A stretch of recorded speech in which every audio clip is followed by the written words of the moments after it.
Hey, yo, hey everyone, Andrew here, bringing you another video review, and today we're going to be doing my comic load for the week, as well as news, updates, questions, answers. The Andrewcutter Battle Royale returns, and also I promised you last week, and I'm going to do it this week.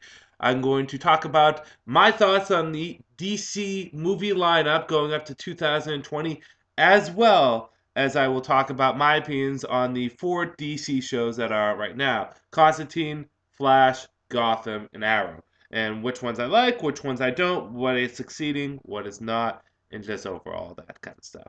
It's great because I can actually do a video like this week because I have today off. Sunday I'm guaranteed the day off. So the day off, I have a couple hours. My wife is off babysitting one of our friends' kids, so she is going to be away, and I have time to do stuff around the house. I have time to go to the gym. I have time to do this video. I have time to even sit down and play some video games. I've been playing a lot of Mario Kart 8 lately. I cannot wait until we get that Zelda DLC, which I will be purchasing because it is Zelda, and well, if we know anything, I love Zelda. Can't really see it, but a lot of Zelda back there. Um, and yeah, also Bayonetta 2 I have to go pick up. So once I get done with Dead Rising Chop Till You Drop for the Wii, I will be playing Bayonetta 2 because Bayonetta 1 was surprisingly fun. Had its cheesy silly moments in it, but surprisingly fun. But we're not here talking about video games. No, no, no, no, no, no. We are here to talk about comics. Like that, I did the little slick back in comics. And we are going to start where we always start, with a little bit of Batman in our life, with Batman Detective Comics issue number 36, continuing and concluding the Terminal storyline. So last month, Detective Comics was a really good issue, kind of enthralled me, and the great thing about it is it felt Legend of the Dark Knight-ish. And if you don't know what I mean by that, allow me to explain. For those of you that aren't aware, the Legend of the Dark Knight series was a series of comics that was set during the first early years of Batman's career. Back, they were originally published in the 80s and the 90s into the 2000s, and they were really great. They had rotating artists, and they had rotating creative teams, and they were just miscellaneous stories. You didn't have to deal with all the big hoo-ahs of the Joker or Two-Face or Clayface or Ra's al Ghul. It's really just Batman doing detective stuff and having fun miscellaneous adventures. Well, not all of them were fun. Some of them were downright depressing, but fact of the matter remains is they were really fun stories and they were really fun side stories, and that's what I was getting with this story arc with Terminal. The first issue surprised me. I liked it. I think I gave it a 4 or a 5, one of the two. Second issue, where does it lead off? Well, this issue is basically concluding the story arc. Batman has to find a cure for the disease or the plague that is slowly killing people and making them age quickly. In addition to that, he has to find the culprit who released this plague. Good, bad, whether or not you should get it. Good, the art is handled very well in this. It's a darker, grittier art, which is something that I like from this story. And in addition to that, there was incorporations of other Batman universe characters, mainly Grayson, who shows up, or Dick Grayson. I say Grayson because of his comic, but Dick Grayson shows up kind of in this. Seeing that Batman's the only one that knows he's alive, except for Batman, the Crime Syndicate, the Justice League, and yeah, anyways. I did like the art. I did like the incorporation of Dick Grayson in this. I thought the dialogue was handled very well. And the confrontation at the end was pretty good. Bad is I felt as though this could have really benefited from another issue because the story felt as though it was wrapped up a little too quickly and too neat in a bow and package.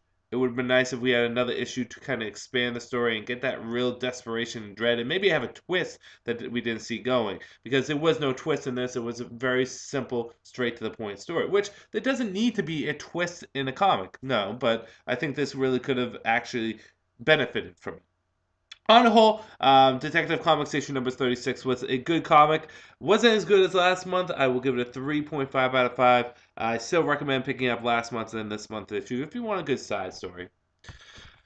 Batman Eternal issue number 31. So if we remember, last issue, Arkham Asylum was swallowed up by the earth because Deacon Blackfire is a dick, basically. But who else is in Arkham? Well, none other than Alfred Pennyworth. So this issue is basically Alfred teaming up with the unlikely of allies of Bane and trying to get out of Arkham Asylum and find a safe place to go. Good, bad, whether or not you should get it.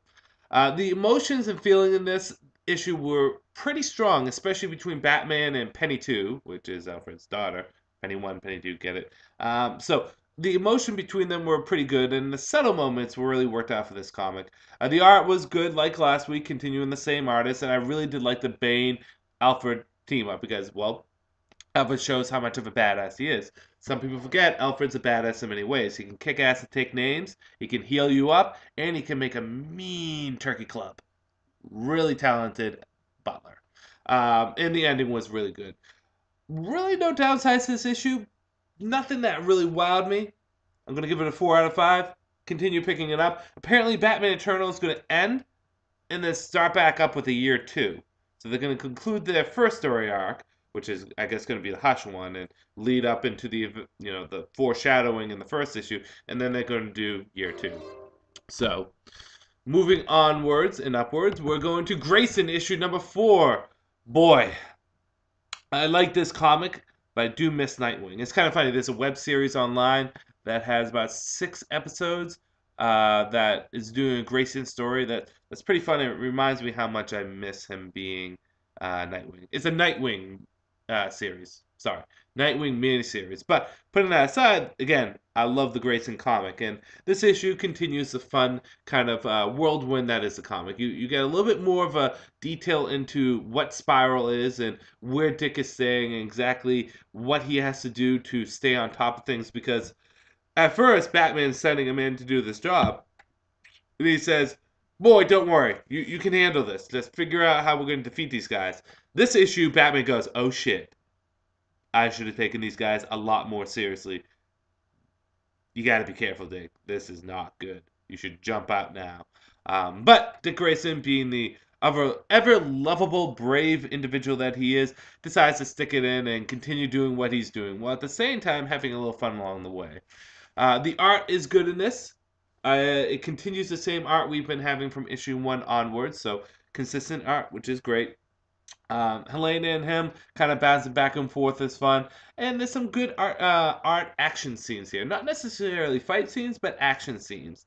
Bad, it really doesn't push the main plot all too much. I was expecting a little bit more plot-wise to this, but besides that, it's a decent issue. I will give it a 4 out of 5. Gotham Academy, issue number 2. So, I'm not going to lie, I read this when I was a teeny bit tired, but I got the whole gist of everything that's going on. So, something happened during the summer to Silverlock here. That's the main character. I'm learning the characters' names, which is good. Although one character being named Maps does not help. Or Map. But anyways, well, it's not Map, it's Mape. Mape. But I read it as Map. But anyways. Something happened during the summer with her mother, and it is haunting her. And from what I can tell, she has a bit of an amnesia when it comes to it. She doesn't quite remember it, or she does, she doesn't want to talk about it, because it's that thing that's lingering over us, and we don't know what went on, but something it was something big, something huge. This comic continues to be a fresh, fun side story in the DC universe, with fantastic art, good dialogue, and a gripping story. They need to give us a little bit more to work on with the story. It's gripping, but it's a lot of shadows, a lot of black and white, not black and white, but a lot of stuff missing that I think we could definitely benefit from having more information. But this comic continues to be gripping and fun. It's basically Batman meets Harry Potter with none of the magic. And I'm cool with that because, like I said before in issue number 1, one of the things that I loved about Harry Potter is the fact that it was a boarding school. And it sounds silly, but I like kind of boarding school stories. Maybe it's nostalgia. I don't know. But I mean, I went to a preparatory school, so maybe, again, it's nostalgia for me. Who knows? But fun stuff. The only thing about it is at the end, it's a little confusing on the big fire and cult stuff that's going on. But besides that, it was a solid issue. 4.5 out of 5. Pick it up. Now, here's to the big one this month for me. They have re-released Warlords of Mars, John Carter. And you're probably saying, well, Andrew, Warlords of Mars, you review that all the time. Allow me to explain. Well, first, allow me to show you the covers. I got as many covers as I could. I got 4. I think the rest are all exclusives, but the 4 covers I did get were all pretty cool. I think there's one cover that I do want to get that I didn't get here. but all the covers are really cool. So basically, for those of you that know or may not know, Warlords of Mars comics are based off the Princess of Mars stories done by Edgar Rice Burroughs, which is again what the John Carter movie that was done by Disney is based off of, which was okay, but it didn't get everything right. It got some stuff right, it got some stuff wrong. I read some of the novels, and I really enjoy the John Carter Princess of Mars stories because they're fun, they're gripping. The great thing about the Dynamite's original series with Warlords of Mars is they adapted the first 3 books really well. Like, you do not need to read the books because they're incredibly faithful adaptations. I'm always wary about adaptations because they always change things. For example, I love the Harry Potter movies. When I read the Harry Potter books, I think of those characters and that atmosphere and that kind of that world from the movies. But at the same time, the movies did change things and they didn't always adapt everything perfectly. Not a full perfect adaptation. The comic books were almost a 100% adaptation of the books, which is great. But here's the thing: Warlords of Mars had to take some liberties because they didn't quite have all the Dynamite didn't quite have all the rights to Edgar Rice Burroughs stuff. So now they have acquired that rights. Bada bing, bada boom. We restart the series, and we kind of started off in a nice, fresh place. Do some new stories, incorporate some other stuff that we couldn't use beforehand, and this is what we got. And basically, it's what it is. This is a great jumping on point for new and old fans. There's a bit of an info dump here. You do get a lot of information of the A Princess of Mars stories, but in saying that, the art is absolutely gorgeous. I don't even I can't. The artist is a Bishkin Mashuni. I hope I pronounced that right. Everyone knows I have a horrible time pronouncing it. And Ron Mars jumps on, who I believe worked on Witchblade. I could be wrong, but they do a good job at reintroducing the world. Great art, some good action scenes, and a nice little twist at the end, which is going to make things even more interesting. What I recommend to you is if you want to get into a Princess of Mars or Warlords of Mars, pick up issue 1. You don't need to know anything going into the comic. If you want a quick synopsis, John Carter from Earth gets trapped on Mars, saves Mars, marries Deja Thoris, and he's now the warlord of Mars. That's all you need to know. If you really want to go back, read Dynamite's older stuff, the first couple issues of A Warlord of Mars, and then Warlord of Mars. And if you really want to read the original stuff, you can do A Princess of Mars. I don't recommend watching the movie because it's not 100% faithful. There's a lot of stuff they leave out. In saying that, this gets a 5 out of 5. This was a great start to a new series that I'm absolutely thrilled about. It's probably pound for pound my favorite Dynamite series next to Red Sonja, so really pumped about this reboot. And again, they're going to go based off stories by Edgar Rice Burroughs, John Carter, Warlord of Mars, so it'll be great. Great stuff. Moving on, Swamp Thing, issue number 36. So, Swamp Thing's getting his ass handed to him by the new kingdom, and that is the Kingdom of the Machines. But the Kingdom of the Machines underestimate Swamp Thing because he is an avatar, and they do not have an avatar. So the basic gist of this issue is Swamp Thing going to the Rot to meet up with Abby and kind of talk to her about this new threat, while at the same time, the Machine Kingdom is trying to find who's going to be their new avatar. This issue at first for me was kind of okay. It did a decent job setting up everything, but what really worked with this issue very well is at the end, great twist. I didn't even see coming. Not even a twist, it was a surprise. Didn't even see it coming. It was really well executed, and this issue was very fun. I'm going to give this a 4.5 out of 5. It's a shame Charles Soule is leaving this comic because he's done a great job stamping it and making it become its own outside of the Scott Snyder era. One great thing about Scott Snyder is he's a fantastic writer, and he made Swamp Thing into what it is today. But there was concern between me and I'm sure a lot of fans whether or not the next writer was going to do well with it, and we have. So, in saying that, this is a good issue. Pick it up and continue reading Swamp Thing. Lobo, issue number 2. Lobo slices and dices. He's on Earth, and basically he has to stop those assassins. Once you start a mission, you can't end the mission. You have to always look the guys in the eye because that is the code of Lobo. And he has to work with some of the mercenaries on Earth. None of the mercenaries we heard of, made specifically for this comic. Good. The action is great in this. I really like the tone and voice that is coming with Lobo, and I do like his backstory a lot. I'm actually growing on this Lobo a lot more than the previous Lobo, which is saying a lot because I liked the previous Lobo. Bad, I didn't find the overall story gripping, and he disposed of the assassin so quickly, and come on, we all know Lobo's going to dispose of him, that I feel as though these assassins aren't really going to be a threat. In saying that, this is still a solid issue, 3 out of 5, pick it up. The Death of Wolverine, Life After Logan. So I've been picking up all the Death of Wolverine stuff on the side. All the secondary series. I forgot what the other one is. Logan's Legacy. I read that one too. Wasn't too impressed. But this is basically several different people in the X-Men universe mourning Wolverine in their own different ways. From Nightcrawler to Colossus to Cyclops to Armor, I think her name is. Still learning in the Marvel universe. Please, bear with me. This issue was actually the best of the Death of Wolverine side issues that I've read so far. With this, Project Weapon X program and Logan Legacy, Life After Logan was actually a fun thing. I particularly like the Cyclops moments. It did a very good job at showing everyone's different point of view of Wolverine and how they liked him, how they didn't like him. It was a nice little nostalgia tip, too.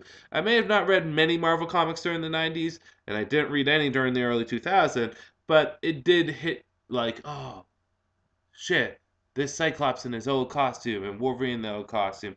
Oh shit, this Wolverine and Cyclops after the Phoenix Saga and so forth. Or it was kind of a fun issue.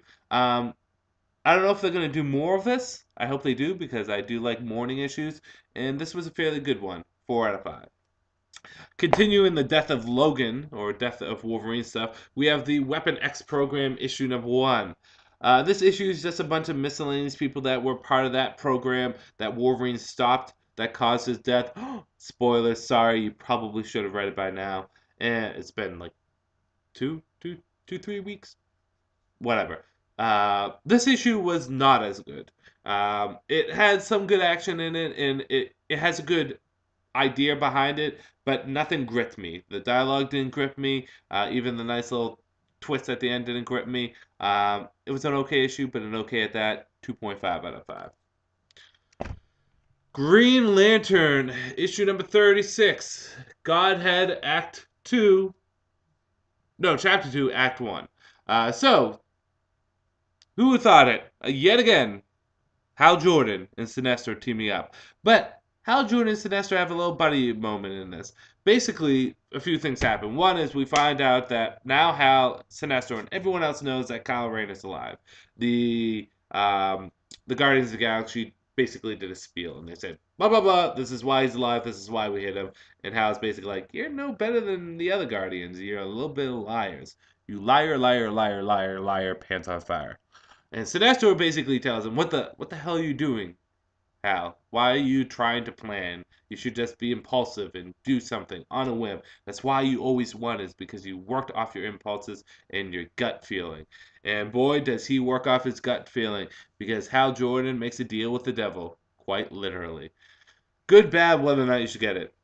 The story, I thought, was very good in this. We really see that the New Guards are a complete, utter threat. If a Green Lantern Corps cannot stand up to the New Guards, they're definitely painted out as some of the heavy hitters of the DCU.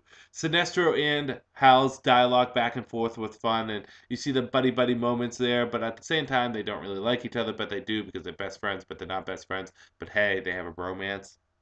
The twist at the end was very nice. I did like the fact that Hal Jordan goes back to using his impulses and kind of doing things on a whim and gut feeling in it. And I also like the fact that he's utterly pissed off that Kyle Rayner is still alive. And I'm curious to see when Kyle comes back with Carol how Hal is going to handle that, because he will not be happy. Lies, lies, lies. Good issue. Pick it up. 5 out of 5.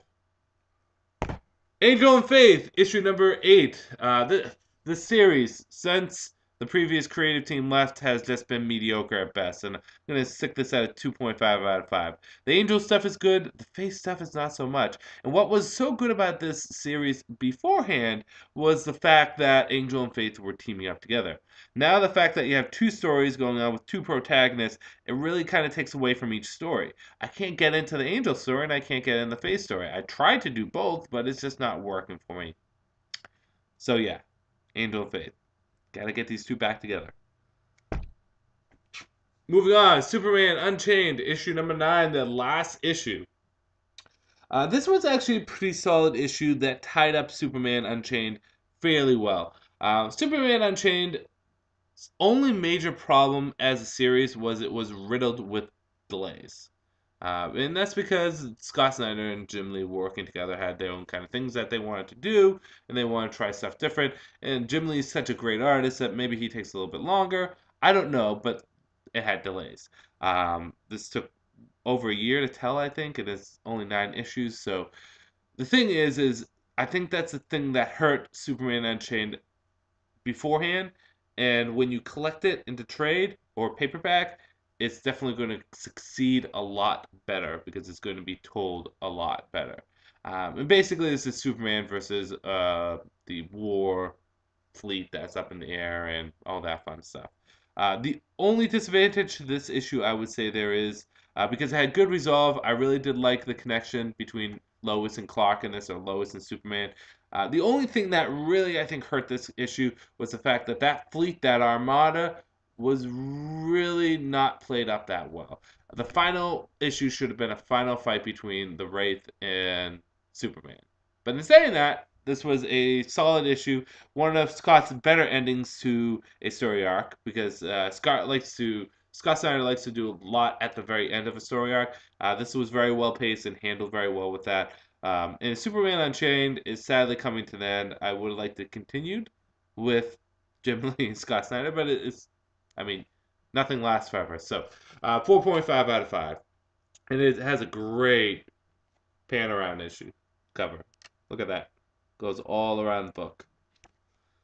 And you know what else I like about it is it had just a little bit of touch of the late 90s, early 2000s to it. I think it's because it was Jim Lee's art style, but it just had that feeling to it. I can't describe it. Action Comics issue number 36. So, Smallville is trying to recover from the Superman Doom saga, and it's doing a fairly good job.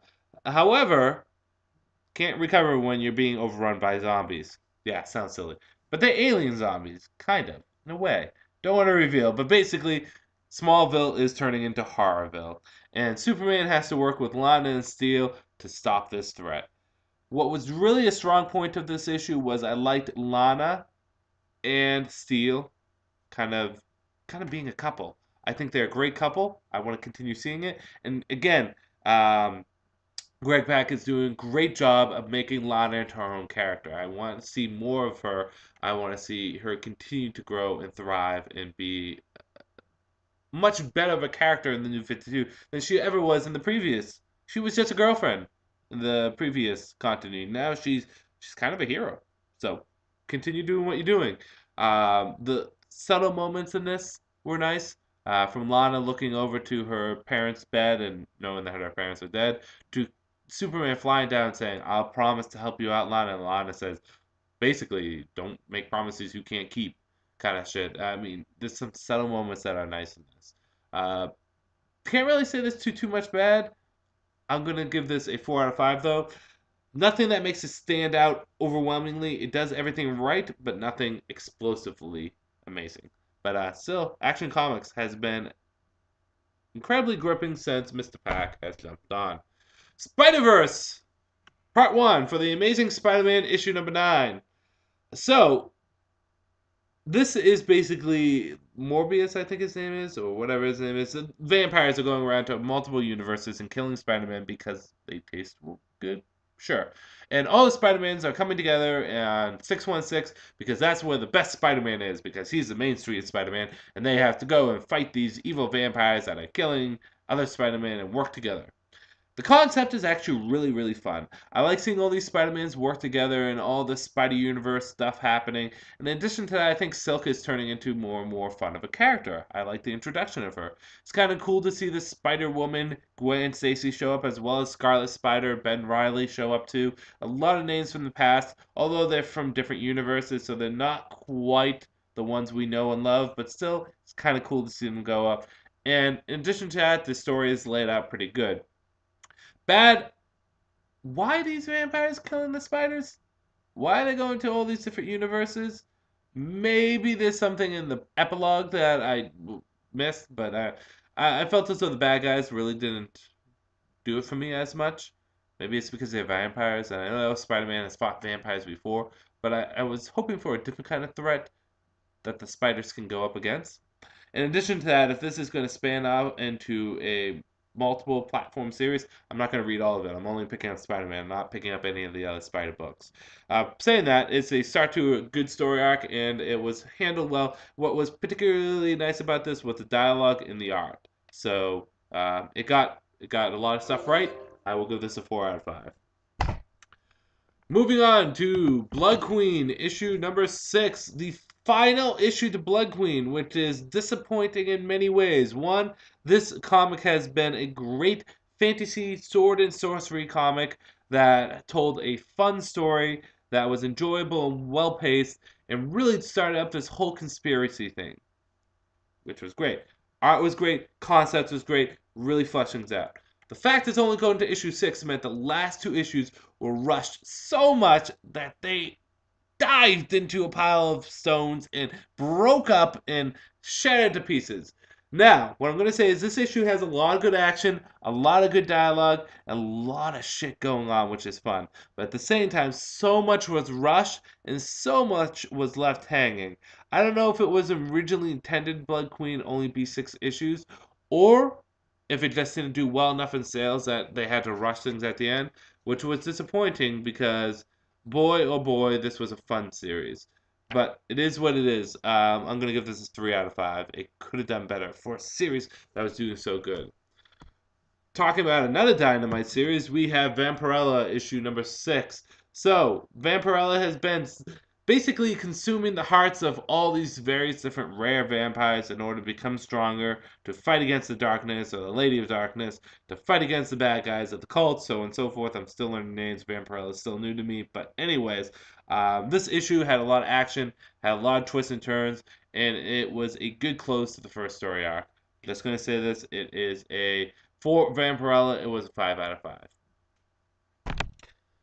Future's End, issue number 27. Yeah, I don't really remember too much of this other than Batman Beyond and Plastique working together more. Red Robin basically telling Lois Lane to go pound sand, and Deathstroke being conniving, and Green Arrow attacking Cadmus Island.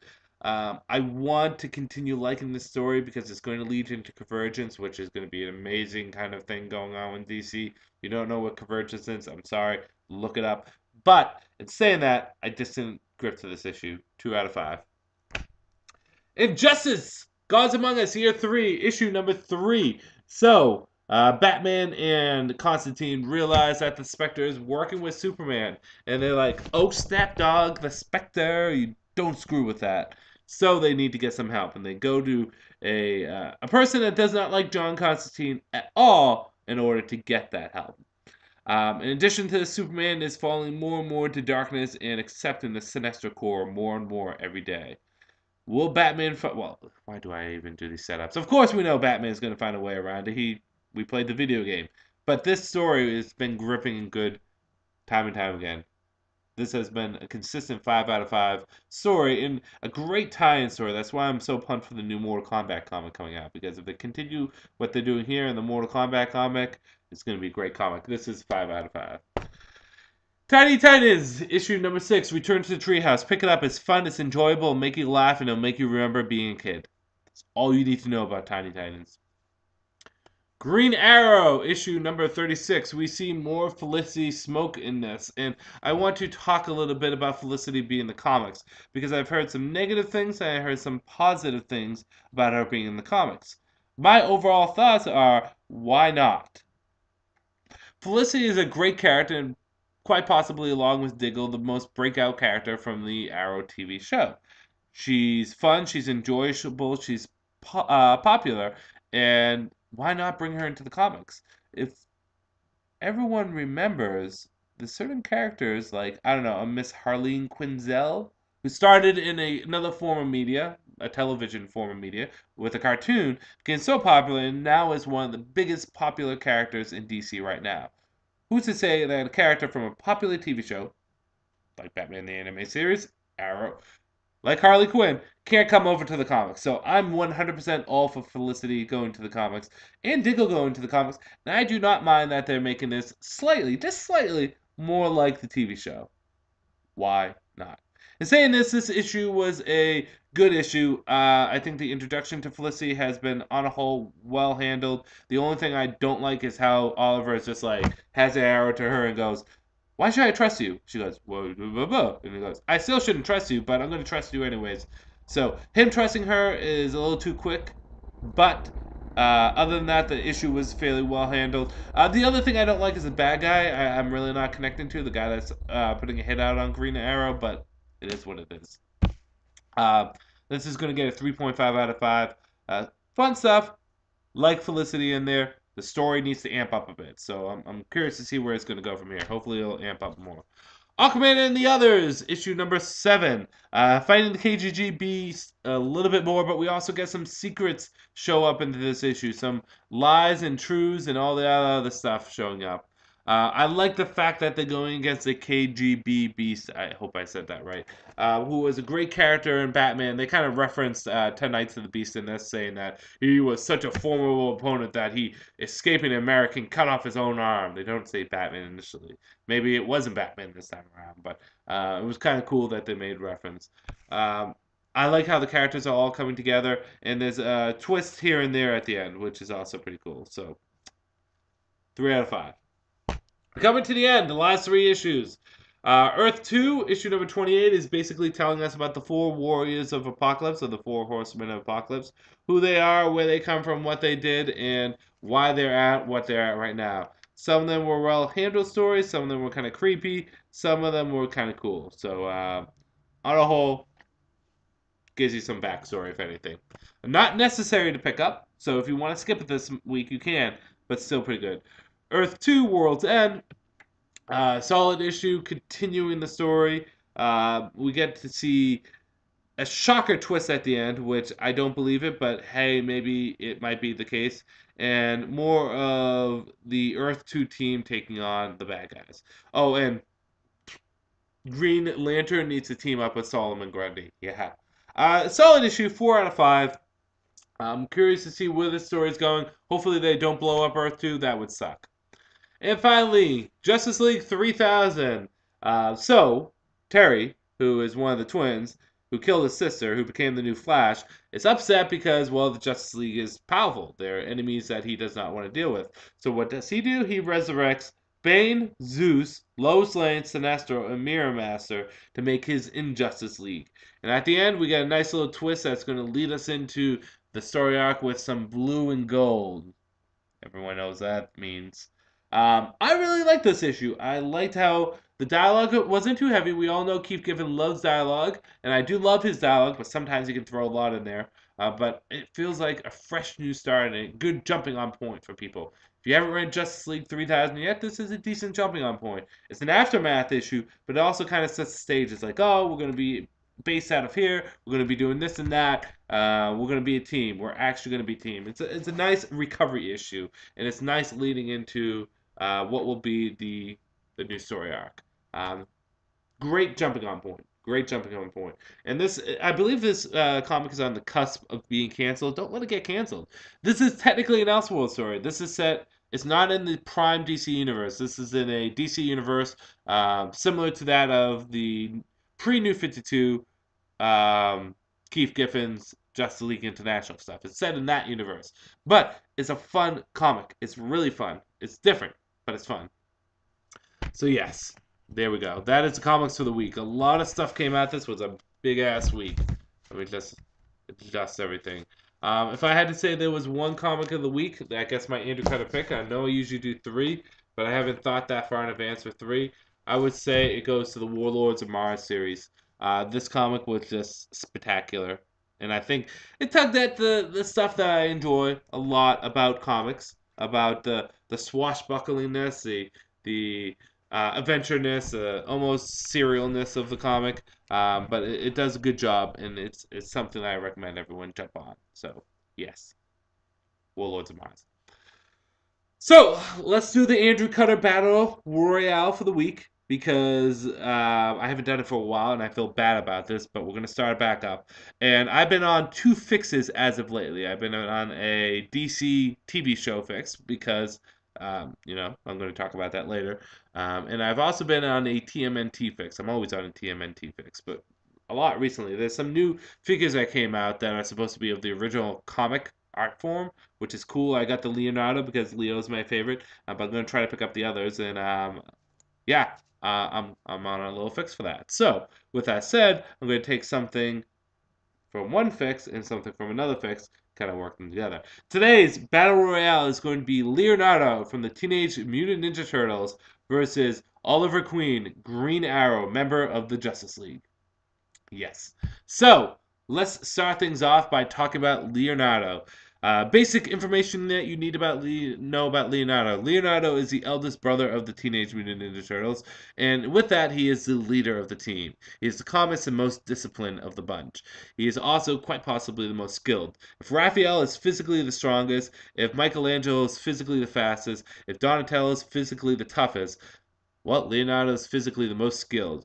He has incredible skill as an unarmed combatant, but also as a sword fighter. He wields 2 swords that have a unique name to them that are basically ninja katanas, but they're not ninja katanas because ninjas just don't use katanas.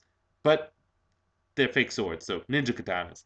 Along with various other weapons, throwing star, knives, shurikens, tunfuts, kamas, various other things he uses as weapons too.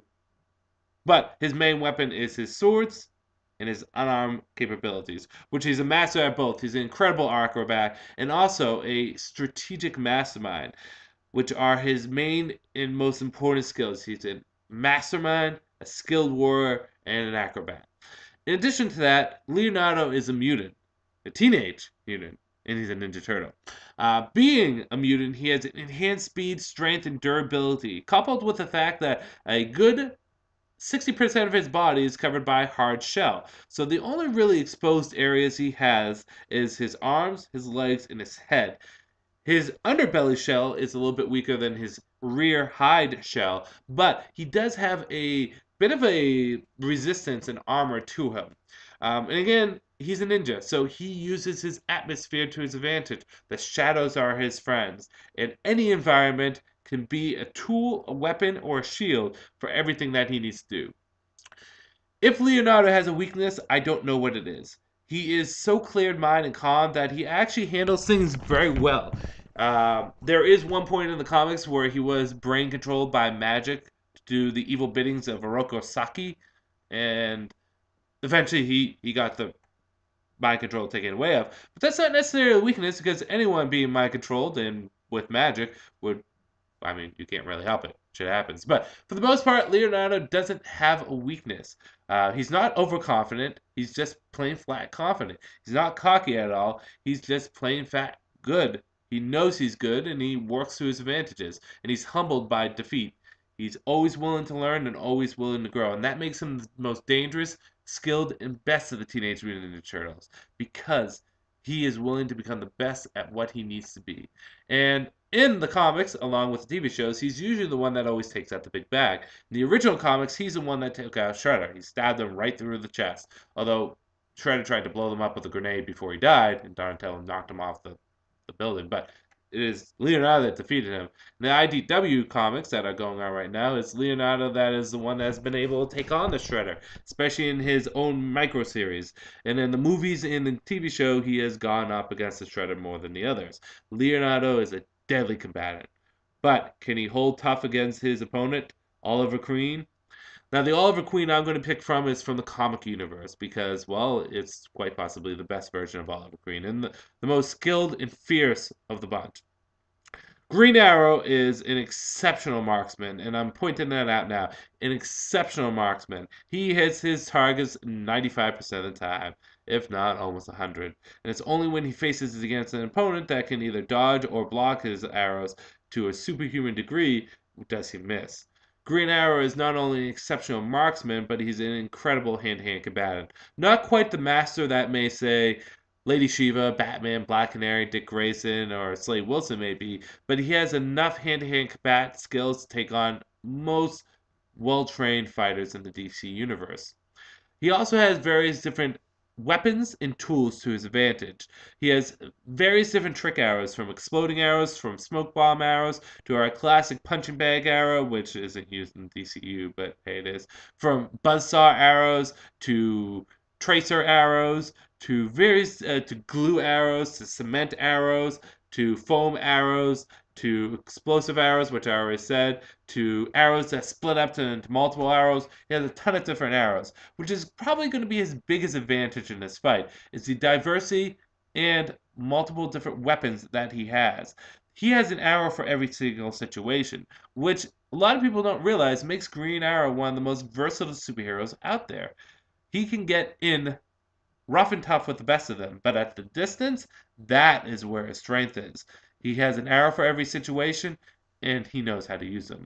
In addition to that, Ollie is a smart, quick-witted person that uses his gut to defeat opponents. He doesn't try to outthink or outmatch them like, say, Leonardo may. He relies on what he thinks is the best course of action, like that. He's a quick thinker, and he thinks quickly on his feet.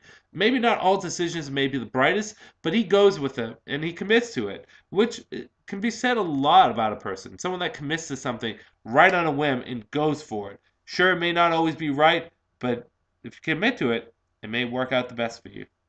Don't know. But it's not just arrows that he has at his advantage.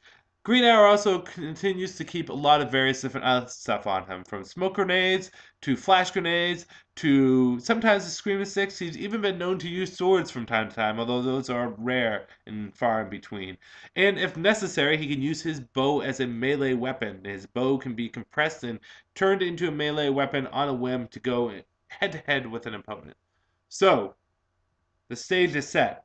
Leonardo from the Teenage Mutant Ninja Turtles versus Green Arrow from DC Comics. Who would win and why?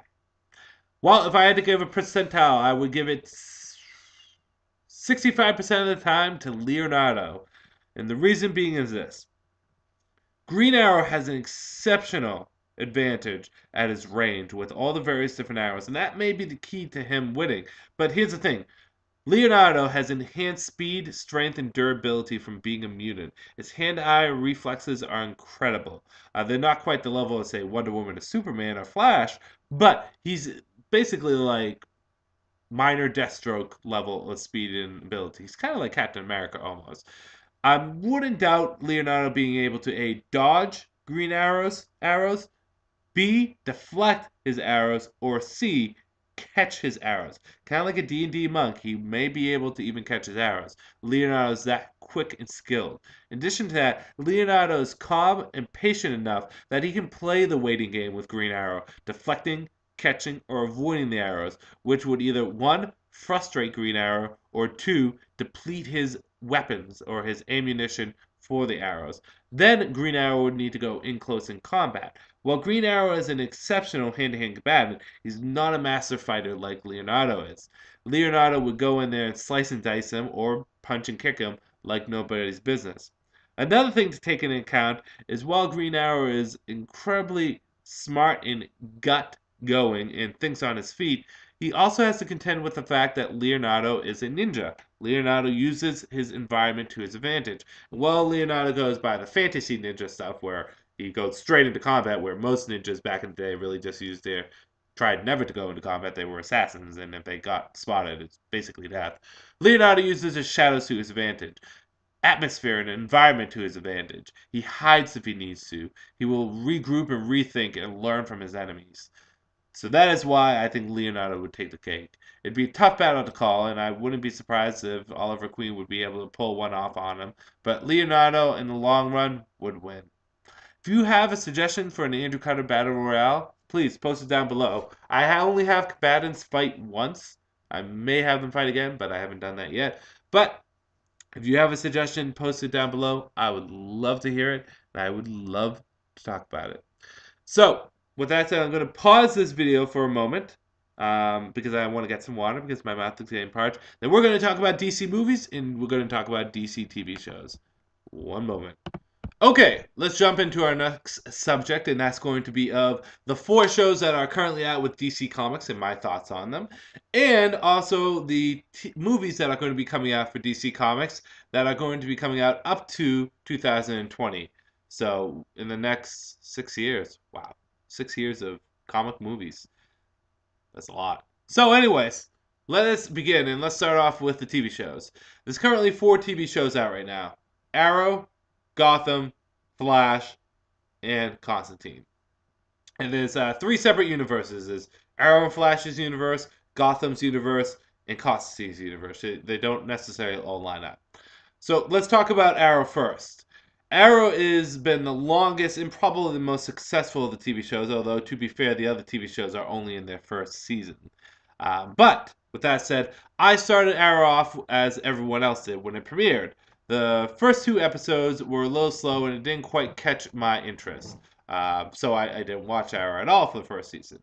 After the first season concluded and they started the second season, my friend went up to me and said, "Dude, you gotta watch the first season of Arrow. It's fantastic."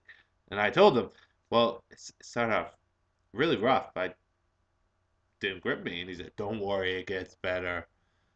Characters get better. The stories get better." I'm like, "Okay, I'll give it a shot." So at this point, Arrow season 1 was on Netflix, so I watched it, and it got better. My wife and I sat down and watched Arrow, and she fell in love with it as much as I did. Her favorite character being Diggle, and Diggle's probably my favorite character too. Diggle and Felicity, and Ollie, the trio. But anyways, we fell in love with the show. The show was good. It had a great balance of DC Comics superhero fun, grittiness, but at the same time that CW drama that draws in certain audiences. And I think that's one of the things my wife enjoyed was it had that CW drama to it. We all know what we're talking about here. Don't try to jump around it. And I think that's one of the biggest advantages that Arrow's had, has a little bit of everything for everyone, while at the same time not infringing on other people's stuff that they like. Season 1 and 2 were fantastic. Season 1, I think, had a better finale. Season 2 had a better villain. Actually, to be fair, though, Malcolm Merlyn is still pretty badass and one of my favorite bad guys in the series, and probably one of my favorite characters. Season 3 has just started off, and has started off very well with a good mystery to it, too. I would say pound for pound, Arrow is the best of the shows. And again, that's pound for pound. It's hard to judge the other shows because they have about 4 episodes each, respectfully. 3 for Constantine, which I still have to watch the 3rd episode. I haven't watched it yet. I'm going to watch it tonight. But for the most part, Arrow is probably pound for pound the most successful and best for a reason. The biggest problem with Arrow is it just starts off slow, and it starts off with relatively boring characters. But then the characters become interesting, then the stories become interesting, then the show becomes interesting. And I would want to say around episode 6 or 7 is when the show starts to really get good in the first season. If you've not watched Arrow yet, it's something that I think you should watch. It's a different kind of Green Arrow, though. He's not as jumpy and laughy as, or I don't want to say, he's not as lighthearted as the comic book adaptation. He's a little bit more grittier, but he's fun. I particularly like how Arrow does the modern day stuff, and then we see the stuff that's on the island. I really enjoyed the island stuff as much as I enjoyed the modern day stuff. Arrow gets a huge thumbs up from me. Next, let's talk about Gotham. Gotham is a show that basically tells the early years of Gotham, not the early years of Gotham, but after Bruce's parents die, who die in the first episode, we follow Jim Gordon and Harvey Bullock as they go around the Gotham universe and take down criminals and fight bad guys. Uh, Gotham is really good too. Uh, what I love about Gotham is it has stronger characters than any of the other shows. The stories are okay, not quite as strong as say Arrow, but it has such strong characters. My favorite 2 characters being, well, in descending order, these are my favorite characters: Penguin is my favorite character. So well done. Such an interesting take on the character. And a really fun take. I never know what the character is going to do, but he's sniving, he's manipulative, and he's just so damn charming while doing it. Penguin is an awesome character. Fish is probably my second favorite character. She is exclusive to the show, but she does a great job making the character her own. Jaden Plinken Smith, which is Will Smith's wife, I believe, does it, and she does a great job with the character. I love Ben McKenzie as Jim Gordon.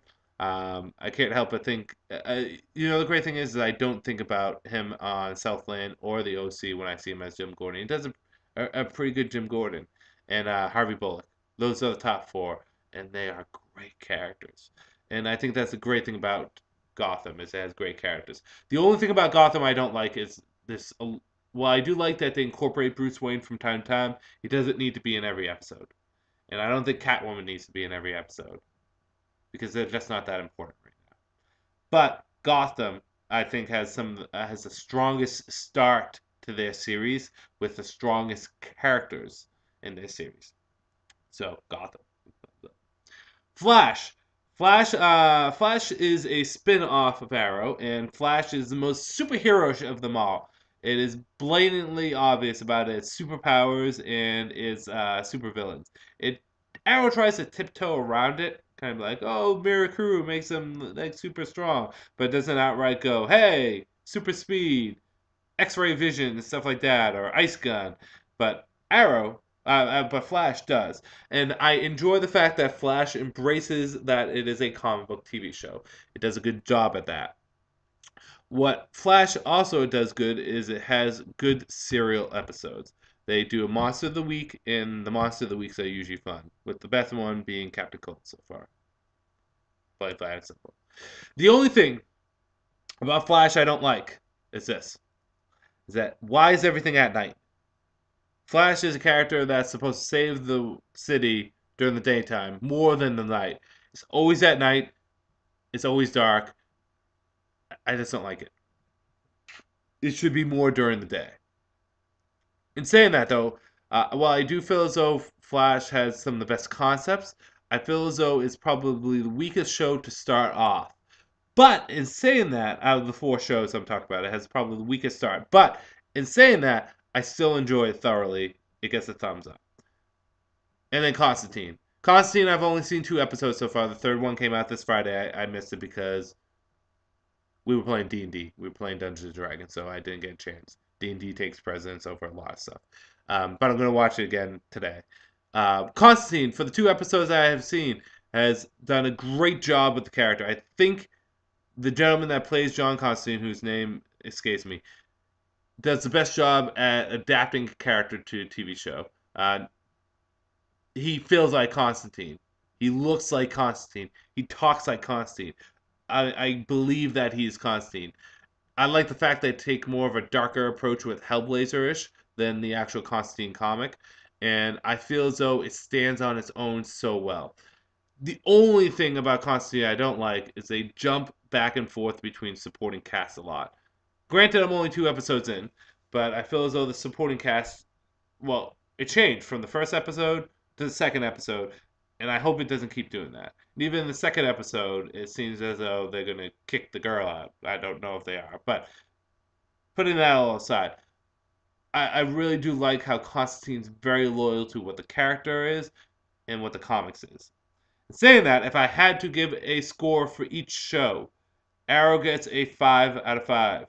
Gotham gets a 4.5 out of 5. Flash gets a 3.5 out of 5. And Constantine gets a 4 out of 5. I love them all. And I'm like that DC's doing all these shows. I think iZombie's coming out, which I'm going to give a gander to. And it's good to know that almost every night of the week, Monday, Tuesday, Wednesday, and Friday, I have a show I can fall back on. And then I watch other shows with my wife, like Are You the One? But those are her shows. But yeah, really, really fun stuff. Really fun stuff. It's a good time to be a comic fan. And you know what else is a good time to be a comic fan? With all these damn DC movies coming out. I know Marvel has a lot coming out. I'm not talking about Marvel stuff because they get more of a I feel as though they get a little bit more buzz than the DC does. So, and I love DC more, so I'm going to talk about it. So, let's talk about these movies. There are a total 10 movies coming out for DC between 2016 and 2020. That is two movies in 2016, two movies in 2017, two movies in 2018, two movies in 2019, and two movies in 2020. Oh golly, Miss Molly. That's quite a bit. So let's talk about these movies. First and foremost is I'm just going to get all hypey. I'm going to tell you what I want. I'm not going to say what movie's going to be good or what movie's going to be bad. I'm going to tell you what I want to see from the movies. Plain, flat, and simple. First, Batman v Superman: Dawn of Justice. I'm pretty pumped for this movie. I think I'm pumped for this movie more than I'm pumped for a Justice League movie. It's going to be Batman versus Superman. It's going to be fun. It's going to be good. They're going to be introducing a lot of characters in this movie also. What I want to see is I just want to see good old-fashioned comic book beatdown. I want to see them just go toe to toe with each other. It doesn't have to have an incredible story. It just has to have incredible action. That's about all I want. I also want the cameos to be handled well in them too. I don't want the cameos just to be thrown in there like at the end. It's like, oh no, it's Wonder Woman. I want her to play a role in it too. Saying that, I'm pumped for this movie. I'm pumped for it hard. I'm pumping real hard for it. Next movie in the lineup was Suicide Squad, which is surprising that they're doing this movie second, but this is what I want to see from the movie, and this is what they need to do for the movie. The movie needs to have the following cast, or at least a good chunk of the following cast. Needs to have Deadshot. An absolute must. Has to have Deadshot. I think it would benefit it big time for it having Harley Quinn, who is hot right now as a character, and I think will be hot in the movie. Um, Deathstroke, I think, would be cool for the movie. Whether or not they put him in there is up in the air, but he's hot as a character right now. Why not? Joker right now is being rumored for the movie, which would be interesting. I wouldn't mind seeing Bronze Tiger in there as a character. I wouldn't mind seeing King Shark, although I don't think they're going to do King Shark because he's a little bit more out there. Uh, any of the rogues, Captain Cold, Captain Boomerang, I think a rogue needs to be in there also. So I think that's definitely a case. And I think it would be cool if they had a Superman villain in there, whether it be Metallo or whether it be the Parasite. But Deadshot should be in it. Harley Quinn should be in it. Deathstroke should be in it. From there, you can kind of build the team however you want. I think this will be. I want this to be a fun but dark movie. And I think this will be DC's equivalent to Guardians of the Galaxy if they get it correct. Because Guardians of the Galaxy did fantastically well. It's a huge hit for comic book characters that weren't really that popular. Suicide Squad can be that. Wonder Woman. What can I say? It's Wonder Woman. I am immensely pumped for this movie because Wonder Woman is my second favorite comic book character. She has yet to get a live action movie. She deserves it. I want to see it. Let's get it going, people. Let's get it going. Wonder Woman has to happen. What I want to see is from this movie is I want to see Wonder Woman fighting against the Greek gods. Bam! There we go. Wonder Woman versus the Firstborn. How awesome would that be? Wonder Woman versus Ares. Wonder Woman versus Hades. I want to see Wonder Woman versus a Greek god. I want to see violence, and I want to see absolute comic book goodiness. That's what I want to see, and I want to see it from Wonder Woman. Next is Justice League Part 1. It's Justice League. We're all going to be pumped from it. The lineup I want to see is the new 52 lineup. Batman, Superman, Green Lantern, Flash, Aquaman, Wonder Woman, Cyborg. I want to see Hal as Green Lantern, and I want to see Barry Allen as Flash. Villains, I don't care who they have. Darkseid would be a good go-to. But I don't know if they should do Darkseid because a lot of people will be like, well, you're doing Thanos. Uh, Brainiac, I think, would be a good one to go against, too. Brainiac, I think, would be a good default. One of the easiest to adapt, also. Flash, I'm not as pumped for. I don't know. I'm interested to see they have the actor brought in. I don't know much about the actor. I'm interested to see how they do the costume, but I think it's because there's a Flash TV show on right now. I'm not as gung ho about it, and I'll talk more about what they should do with the Flash. Well, I might as well talk about it now. They should do Flash Green Lantern as a team up movie. That would be cool. I'm not as pumped for the Flash or Green Lantern movie as much as I am for the other ones. I think they would be cool as the team up movies. Aquaman. Who isn't pumped for that? Um, I think Aquaman should do a Throne of Atlantis or War with Atlantis kind of a story arc where Atlantis attacks Earth or Atlantis attacks land dwellers and Aquaman has to face off against that. If they were smart, they should do that. Shazam! The Rock's in it. I'm happy. He's Black Adam. I'm happy. What I want to see is them just go all out with these characters and have a lot of fun along the way. This should be a fun movie. Justice League Part 2. Let's go for it. Whatever Part 2 is about, whatever. Cyborg, I was surprised they're doing a Cyborg film, and I'm happy they're doing a Cyborg film. I don't know much about the actor. I don't think he's done much, but Cyborg as a film is going to be awesome.